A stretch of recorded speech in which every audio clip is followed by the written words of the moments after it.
For a time is coming where people will no longer want to sit and listen to sound and wholesome teaching.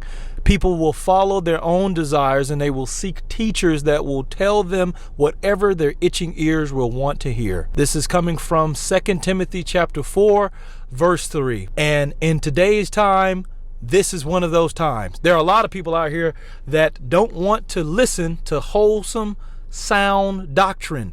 And they seek people that will tell them whatever it is that they want to hear, that will validate what it is that they want to do in their life. They don't care about it being the truth. They care about being right. People want their ears scratched. People want their hearts scratched, not with the truth, but with feeling, with emotion. There are a lot of people out here today that have, quote unquote, been bored the way that the gospel has been presented. They've been bored. They don't like traditional churches anymore. They don't like hymnals anymore. Hymnals are becoming old school now. You have old school music and new school music and contemporary music and all this other stuff. Grandma's songs don't hit no more. The songs that grandma sang when you were young, them hymnals, the Amazing Grace. You got a lot of musicians don't even know how to play Amazing Grace anymore. You don't even have really musicians anymore. Everybody's a composer now, using synthesizers and all this kind of stuff. Nobody knows how to play genuine music anymore. It's a lost art. It's boring now. The gospel has become boring to people. And so people need X, Y, and Z in this new generation here to be entertained in order for them to understand. Okay, this is where people are silent. They don't want to say these things. And I'm not afraid to tell you the truth. I'm not afraid to say what the gospel needs to be said. James said it. Isaiah said it. Jeremiah said it. A lot of the prophets spoke. Samuel told them, hey, you think you want a king? You think you want Saul? Y'all want to move away from judges? You want a king yourself, Israel? You want a king just like all these other nations? You want to be like everybody else? You want to go to the church because everybody else is going to the church? You want to follow the crowd? Number one, it doesn't take a circus tree to share the gospel. His word will go out and it will not come back void. If you lose 3,000 people from your church because you don't entertain anymore, or you don't make it exciting or fun, then what are people there for? Is salvation supposed to be entertaining?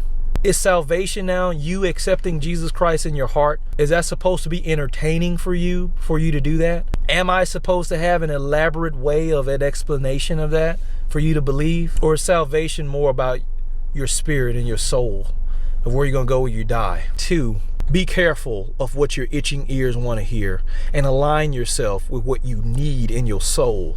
Align yourself with the truth. No more that sugarcoat, no more of trying to validate what you think is okay. I ain't trying to validate what you think is okay. I'm trying to help you get closer to Jesus to save your soul. This is where we have to do better as Christians. Number 3, stay true to the gospel. If you are a teacher of the word, or if you are a preacher of the word, or if you're just someone who studies the word and you like sharing it with your friends and family, stay true to the word of God. You cannot add to it. You cannot take away from it. It is not your job to convict people. It is not your job to condemn people. It's your job to call out the truth. And there's a lot of truths that need to be told, and there's a lot of things that need to be had, and there's a lot of boldness and courage that people need to stand on, removing the pride, removing all of the veil from over their eyes of acknowledging the truth. People will trade and reject the truth. If you go and read the next verse in 2 Timothy chapter 4, verse 4, it says that people will reject the truth. People are starting to reject the truth. What's wrong is wrong.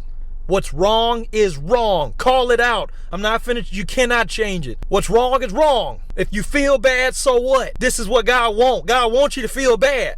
You should feel bad for sin. We should all be convicted of our sin. We should all feel bad for doing wrong. But we don't hear God when people say we wrong. We hear them. And that's what's hard when you're sharing the gospel, because people are going to see you and they're not going to see Jesus. I got people right now that's going to listen to this message. There are hundreds of people that are going to scroll by. There are hundreds of people that's not going to listen to this part right here. They're going to swipe up. Nope. He's talking too deep into my situation. He don't know what he's talking about. They're going to see me, and they're not going to see God. They're not going to see the Spirit. They're not going to see the truth. They're not going to align their life with the truth. They're not going to go and read the Bible for themselves. They're not going to go and pray to God about what I'm saying. They're not going to do that for themselves. They're going to judge me. They're going to look at me, They're going to tell me that I'm crazy, the same way that all of us as Christians suffer if you are suffering for God's name's sake. This is what the suffering for God's name's sake is called. And then in Matthew chapter 5 told us to be very glad when people mock you and persecute you and call you all sorts of things because you are my followers. Be happy about it. And Jesus said, be happy about it.